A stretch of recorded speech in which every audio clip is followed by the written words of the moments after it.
नमस्कार, स्वागत है आप सभी का एग्जामशाला की यूट्यूब चैनल पर। मेरा नाम है हिमांशु और आज है 9 नवंबर। तो चलिए स्टार्ट करते हैं आज के करंट अफेयर एमसीक्यू। आज के करंट अफेयर एमसीक्यू स्टार्ट करने से पहले आज के दिन क्या खास है, सबसे पहले हम लोग ये डिस्कस कर लेते हैं।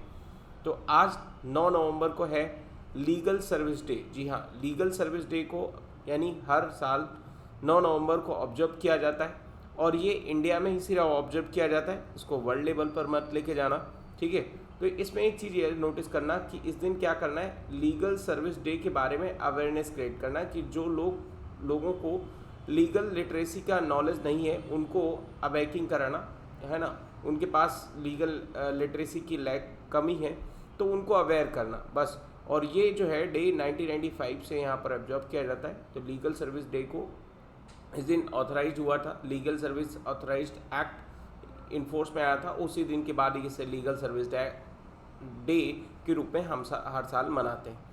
आगे बात करते हैं क्वेश्चन नंबर 1 पर। और क्वेश्चन नंबर 1 में आपसे पूछा है कि अभी हाल ही में बायलैटरल समिट एक हुआ है इंडिया और किस कंट्री के बीच में, आपको बताना है 6 नवंबर 2020 को। तो इसका सही आंसर क्या है? इसका सही आंसर है इटली।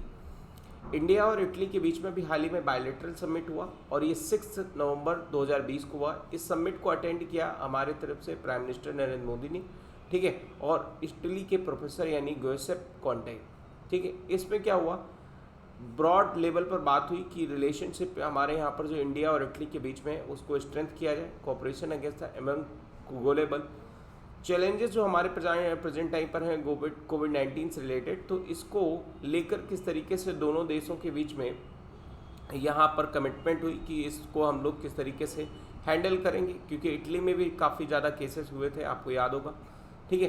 तो इसके लेकर बायलैटरल समिट में खास बातचीत हुई। चलिए आगे बात करेंगे क्वेश्चन नंबर 2 पर। और क्वेश्चन नंबर 2 में आपसे पूछा है कि अभी हाल ही में 4th मीटिंग किस चीज़ की, इंडिया और ओपेक का डायलॉग हुआ, इसका 4th मीटिंग अभी हाल ही में किसने अटेंड किया, चेयर किया इंडिया की तरफ से। तो इसका सही आंसर है धर्मेंद्र प्रधान। धर्मेंद्र प्रधान हमारे पेट्रोलियम मिनिस्टर हैं और उन्होंने अभी हाल ही में क्या किया है, इंडिया और ओपेक का एक 4th जो में हाई लेवल मीटिंग था उसको यहाँ पर चेयर किया। तो इसको चेयर करने वाले थे एच.ई. मोहम्मद सौनसी, ये बैंक सेक्रेटरी जनरल थे ओपेक के, और हमारी तरफ से यानी धर्मेंद्र प्रधान जो इंडिया के एक petroleum natural and gas minister of steels हैं, ठीक है। ये सारे मंत्रालय आपको नोट करना है। बात कर लें ओपेक का, तो ओपेक एक ग्रुप है जो पेट्रोलियम एक्सपोर्टिंग कंट्रियों का है, ठीक है, और इसका हेडक्वार्टर आपको याद रखना है क्या, वियना में।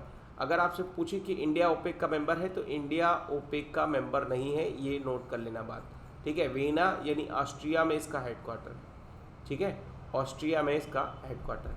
आगे बात करेंगे क्वेश्चन नंबर 3 पर। क्वेश्चन नंबर 3 में आपसे पूछा है कि इंडिया की तरफ से भी हाल ही में ट्राई सर्विस एक्सरसाइज हुई, ठीक है, वो कहाँ पर हुई, कंडक्ट हुई, ये आपको बताना है। तो इसका सही आंसर क्या है, अंडमान निकोबार। अंडमान निकोबार में भी हाल ही में ट्राई सर्विस हुई और इसका नाम रखा गया बुल स्ट्राइक्स, ठीक है, बुल स्ट्राइक्स। ये स्पेशल फोर्स हुई और इसमें आपको यहाँ पर याद रखना है कहाँ पर हुई, अंडमान निकोबार में ये कंडक्ट हुई है, ठीक है। चलिए आगे बात करते हैं क्वेश्चन नंबर 4 पर। और क्वेश्चन नंबर 4 में आपसे पूछा है कि किस बैंक ने भी हाल ही में एक्वायर किया है क्या, CSC common service centre e governance में 30 करोड़ रुपए के शेयर्स अभी हाल ही में एक्वायर किए हैं। तो इसका सही आंसर क्या है, इसका सही आंसर है एक्सिस बैंक। एक्सिस बैंक ने अभी हाल ही में 57,700 शेयर्स, CSC यानी कॉमन सर्विस सेंटर एक प्रोग्राम है ना, इसके अंतर्गत अभी हाल ही में बाई किए हैं 36.38 करोड़ रुपीज़ के, है ना, थर्सडे को। और एक्सिस बैंक ने एक्सिक्यूट किया है, यहाँ पर सब्सक्राइब किया है 57,743 इक्विटी शेयर्स, यहाँ पर फेस वैल्यू जो 1,000 रुपये के एक शेयर्स होंगे, ठीक है। देखिए क्या होता है, यानी CSC अभी CSC कॉमन सर्विस सेंटर यानी अभी एक लिस्टेड कंपनी नहीं है, लेकिन फिर भी यहाँ पर इसके शेयर बिक रहे हैं। तो इसका मतलब ये जो शेयर होते हैं ये सारे शेयर प्री ओपन मार्केट होते हैं। प्री ओपन मार्केट का मतलब होता है यानी ये शेयर्स आप देखोगे तो मार्केट में आने से पहले कोई बड़ी बड़ी कंपनियां इनको बाय करती हैं, और जब मार्केट में आते हैं तो आने से पहले यहाँ पर क्या लॉन्च होता है, IPO लॉन्च होता है, ठीक है। तो क्या करते हैं, कंपनियां पहले एक्वायर करती हैं, बाद में IPO को महंगे दाम में बेचकर अपना पैसा निकालती है, जिससे उनको क्या होता है, अच्छा प्रॉफिट होता है। चलिए आगे बात करते हैं क्वेश्चन नंबर 5 पर। क्वेश्चन नंबर 5 में आपसे पूछा है कि अभी हाल ही में व्हाट्सएप ग्रुप का एक पेमेंट सिस्टम शुरू हो गया, तो इसके साथ अभी हाल ही में कितने बैंकों ने UPI पेमेंट सिस्टम शुरू किया है, ठीक है। तो अभी हाल ही में यहाँ पर state bank of India, HDFC bank, axis bank और ICICI बैंक और जियो पेमेंट बैंक ने क्या किया है, यानी पेमेंट सर्विस शुरू कर दिया है। ठीक है, तो याद रखना है आपको, व्हाट्सएप का पेमेंट सर्विस शुरू हो गया और इसको अप्रूवल भी मिल गया है किसकी तरफ से, national payment corporation of India की तरफ से। यहाँ पर क्या होगा, पेमेंट अप्रूवल भी मिल गया और अब ये अपना इंडिया में UPI सिस्टम क्या कर सकते हैं, लॉन्च कर सकते हैं। ठीक है, तो याद रखना है UPI सिस्टम को रेगुलेट कौन करता है, तो national payment corporation of India limited यहाँ पर क्या करता है, रेगुलेट करता है। ठीक है, आगे बात करते हैं क्वेश्चन नंबर 6 पर। और क्वेश्चन नंबर 6 में क्या पूछा है कि इंडिया विच कंट्री ने होस्ट किया है 5th joint working group coal India between India and Indonesia through the video conferencing. तो अभी हाल ही में किसने होस्ट किया, ये आपको बताना है। तो इंडिया ने ही इसको सक्सेसफुली क्या किया, होस्ट किया है। तो ये इसका 5th जॉइंट वर्किंग ग्रुप था।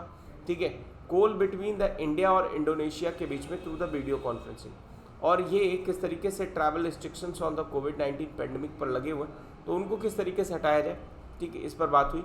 जॉइंट लेवल जो मीटिंग हुई, जॉइंट वर्किंग ग्रुप, और इसको इंडिया की तरफ से चेयर किया विनोद कुमार तिवारी, जो कि हमारे एक एडिशनल सेक्रेटरी हैं मिनिस्ट्री ऑफ कोल और गवर्नमेंट ऑफ इंडिया में।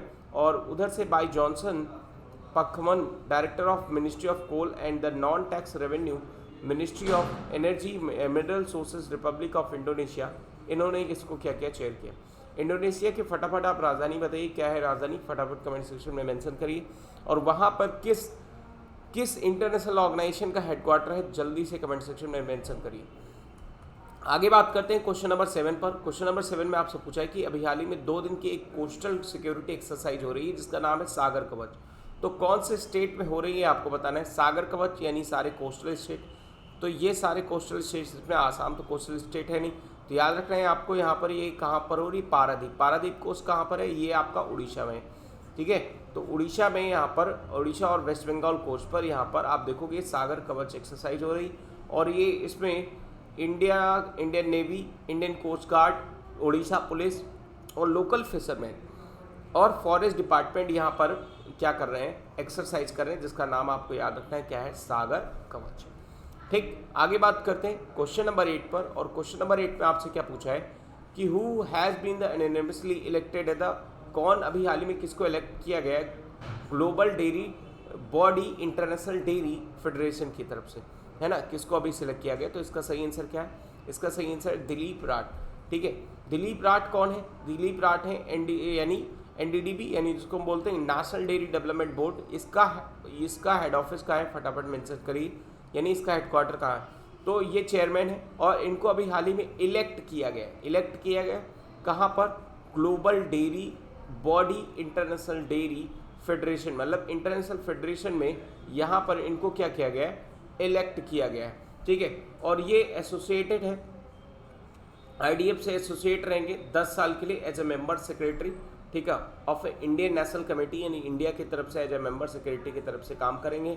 कहाँ पर, standing committee on dairy policy and economics, यानी डेयरी पॉलिसीज एंड इकोनॉमिक्स से रिलेटेड कोई भी बात होती है ग्लोबल लेवल पर, वहाँ पर ये इंडिया को क्या करेंगे, रिप्रेजेंट करेंगे। ठीक है, आगे बात करते हैं क्वेश्चन नंबर 9 पर। और क्वेश्चन नंबर 9 में आपसे पूछा है किस IIT ने भी हाल ही में NMDC लिमिटेड के साथ 5 साल का incubation and fellowship program sign किया है। तो इसका सही आंसर क्या है, इसका सही आंसर है IIT हैदराबाद ने भी हाल ही में NMDC लिमिटेड के साथ अभी हाल ही में कोलैबोरेट किया है और ये 5 साल का जॉइंट इंक्यूबेशन फेलोशिप प्रोग्राम रहेगा।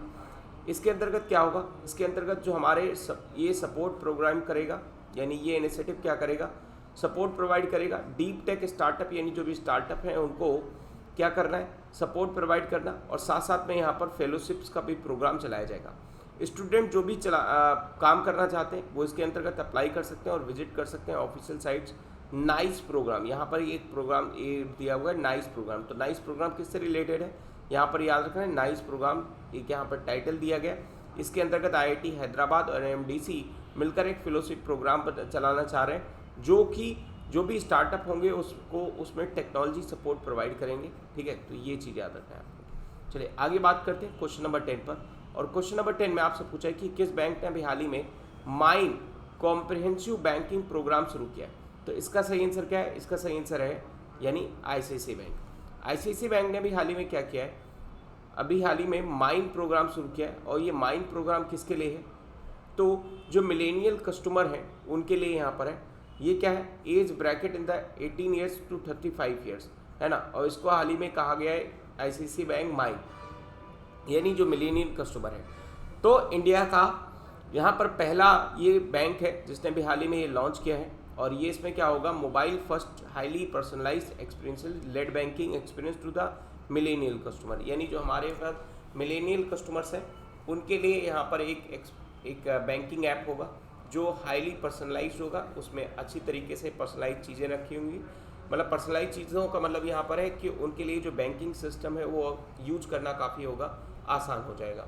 ठीक है, तो बस आज के डिस्कशन में इतना ही। थैंक यू फॉर वॉचिंग और मिलते हैं नेक्स्ट डिस्कशन पर।